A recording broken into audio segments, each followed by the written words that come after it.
बोलूया। अमोल खोतकर याचा पिस्तूल साफ करतानाचा एक व्हिडिओ समोर आलेला आहे। पोलिसांच्या एन्काउंटरमध्ये अमोल खोतकरचा मृत्यू झाला। संभाजीनगरच्या लड्डा दरोडा प्रकरणामध्ये अमोल खोतकरचा एन्काउंटर झाला। अमोल खोतकरच्या बहिणीकडून सुद्धा लाखोंचं सोनं जप्त करण्यात आलं आणि आता त्याचा हा पिस्तूल साफ करतानाचा एक व्हिडिओ समोर आलेला आहे।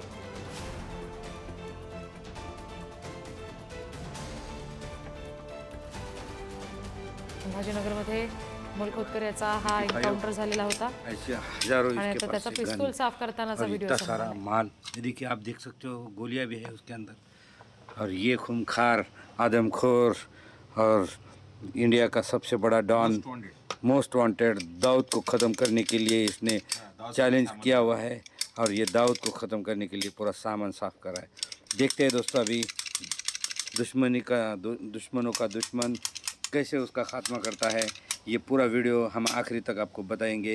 तब तक के लिए दाऊद को एरोप्लेन से आणखी तपशील आपण घेणार आहोत। प्रतिनिधी सचिन जिरे आपल्याशी जोडले गेलेले आहेत त्यांच्याकडून। सचिन, हा जो आता व्हिडिओ समोर आलेला आहे याबाबत पोलिसांनी या सगळ्याची कशी दखल घेतली आणि त्यांच्याकडून आणखी काही खुलासा याबाबत करण्यात आलाय का? रिची, अजून तरी या व्हिडिओ बाबतचा खुलासा पोलिसांकडून करण्यात आलेला नाहीये। मात्र जर आपण पाहिलं तर जेव्हा या अमोल खोतकरचा एन्काउंटर झाला होता, अनेक लोक त्याच्या बाजूने उभे राहिले होते। पोलिसांवर देखील प्रश्नचिन्ह उपस्थित केले गेलं होतं।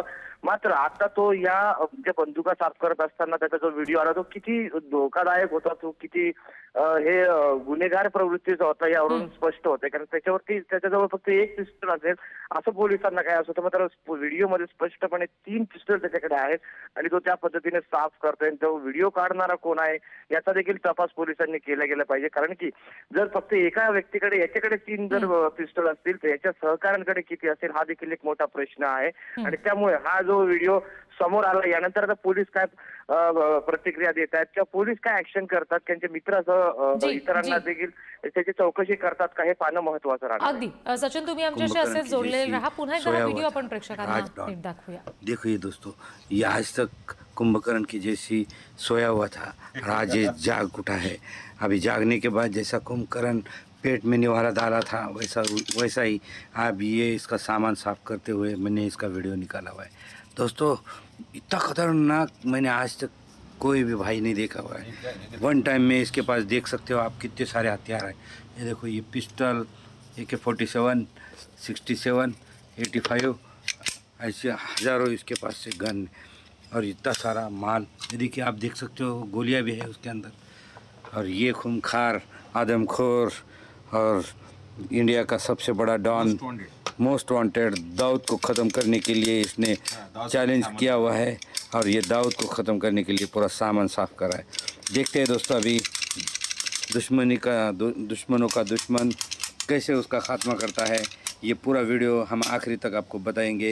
तब तक के लिए दाऊद को एरोप्लेन से इधर आने दो डॉन। देखो ये दोस्तों, पुन्हा एकदा आपण प्रतिनिधी सचिन जिरे यांच्याशी याबाबत बोलूया। सचिन, आता आपण पुन्हा एकदा बघितलं की संबंधित व्यक्ती हा जो व्हिडिओ शूट नेमका ज्यांनी केलेला आहे त्याबाबत काही माहिती कळू शकलेली आहे का? त्याला पोलीस ताब्यात घेणार का? रिते, सध्या तरी हा व्यक्ती कोण आहे याच्या समोर आलेला नाहीये। मात्र हा व्हिडिओ व्हायरल झाल्यानंतर आता पोलीस त्याचा शोध घेतीलच। मात्र हा जो व्हिडिओ करणारा आरोपी आहे यापूर्वी दरोड्यामधल्या आरोपींमधला एक आहे का हे देखील पाहणं महत्त्वाचं राहणार आहे। किंवा हा जो व्यक्ती आहे जो व्हिडिओ बनवतो हा बाहेर आहे का किंवा याला अजून या सोन्याबद्दलची माहिती आहे का, अशा अनेक प्रश्न आहेत। कारण की अजूनही या दरोडा प्रकरणामधलं 5.5 किलो जो सोनं लुटलं गेलं होतं त्यामधलं केवळ काहीच सोनं फक्त पोलिसांना जप्त करण्यात आलेलं आहे आणि बाकीचं उर्वरित सोनं कुठे आहे याचा तपास अजून लागलेला आहे। त्यामुळे अशी जी धागेदोरे आहे या प्रकरणातली त्यांना जर पोलिसांनी आता चौकशीच्या फेऱ्यात घेतलं तर उर्वरित जे सोनं आहे आणि हा सिंडिकेट किती मोठा आहे हे उघड होईल। जी, धन्यवाद सचिन दिलेल्या या सगळ्या तपशिलांसाठी। एरोप्लेन से इधर आने दो डॉन। देखो ये